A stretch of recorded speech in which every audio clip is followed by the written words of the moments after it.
C'est l'été et il fait chaud, alors du coup on va aller vite pour vous présenter toute une série d'albums. Ça commence aujourd'hui avec Berserker, Bloodlines, le volume 2, sorti chez Delcourt. Il s'agit de la suite des récits indépendants à la série mère Berserker. Alors vous le savez peut-être, cette série qui est réalisée par Matt Kindt au scénario, en réalité c'est la série de Keanu Reeves. C'est lui qui a eu l'idée du personnage qui d'ailleurs lui ressemble énormément.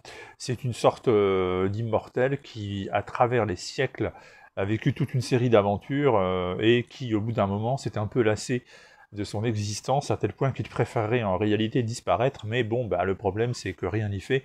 Même quand on le découpe en pièces ou qu'on le carbonise, il finit par revenir.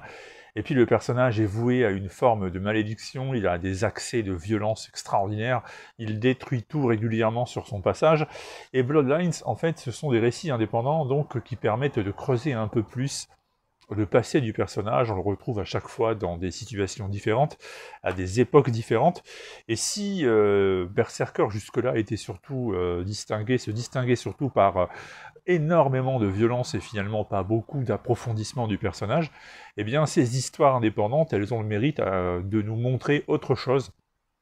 Je ne dis pas que c'est digne d'un Eisner Award et qu'il y a un portrait psychologique des plus fouillés, mais en tout cas on en apprend davantage, et moi j'ai tendance à penser qu'ils sont meilleurs que les épisodes de la vraie série en soi.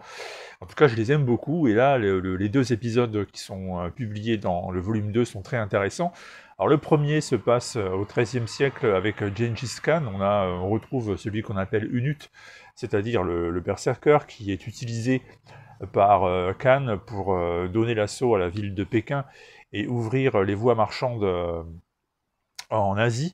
Et c'est évidemment extrêmement violent, mais c'est aussi extrêmement intéressant parce qu'on se rend compte à quel point le personnage est utilisé, à quel point il est trahi, à quel point c'est une espèce de bête que chacun veut mettre à son service.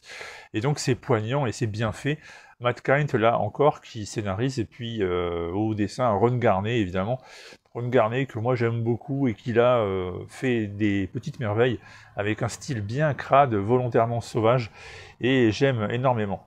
Et puis le second récit, qui lui par contre est dessiné dans un style différent par Salvador Larroca, nous montre ce qui s'est passé au 19e siècle dans le Kansas et le Missouri, donc on est dans l'ouest américain, sauvage, et cette fois-ci, donc c'est une version pistolero de Berserker, Unit, qu'on va retrouver.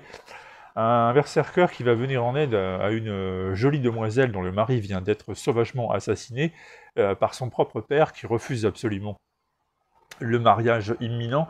Il faut dire que le type qu'elle est censée épouser, c'est quelqu'un qui combat contre l'esclavagisme, et que son père donc fait partie de ceux qui vivent au détriment des esclaves, et donc la demoiselle va demander l'aide de Berserker pour obtenir vengeance, et donc autrement dit pour se débarrasser de son propre géniteur.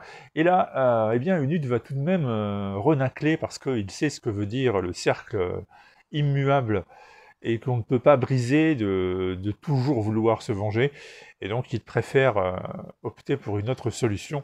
Mais peut-on vraiment échapper à ce que l'on est vraiment, c'est-à-dire une bête féroce qui se déchaîne lorsque le moment vient? Eh bien tout cela, c'est Jason Aaron qui nous le raconte, et le deuxième épisode est aussi bon que le premier. Il joue dans un autre registre, mais il est là encore très intéressant.